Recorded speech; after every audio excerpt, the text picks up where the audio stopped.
July 30 Keralam കണ്ട വലിയ പ്രകൃതി ദുരന്തമായിരുന്നു ചൂരൽമലയിലെയും മുണ്ടക്കമലയിലെയും ഉരുൾപൊട്ടൽ.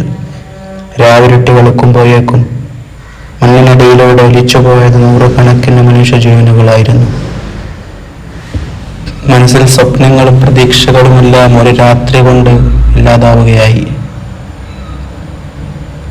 16 ദിവസം പ്രായമുള്ള കുഞ്ഞു മുതൽ യുവാക്കളും വൃദ്ധരുമടക്കം സർക്കാർ കണക്കനുസരിച്ച് 298 പേരുടെ മൃതദേഹങ്ങൾ കണ്ടെടുക്കുമ്പോഴും ആരെന്നറിയാതെ, എവിടെയെന്നറിയാതെ ചിലർ ആ മണ്ണിനടിയിൽ അന്തിയുറങ്ങുന്നു. പരീക്ഷണങ്ങളുടെ ലോകത്ത് പലതും സംഭവിക്കും.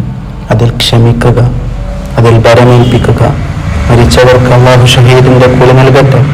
നഷ്ടപ്പെട്ട കുടുംബക്കാർക്ക് അല്ലാഹു ക്ഷമ നൽകട്ടെ, രക്ഷ നൽകട്ടെ. പരിഗണിക്കുക, ചേർത്ത് പിടിക്കുക, അവർക്ക് വേണ്ട സഹായങ്ങൾ ഇനിയും ചെയ്യുക.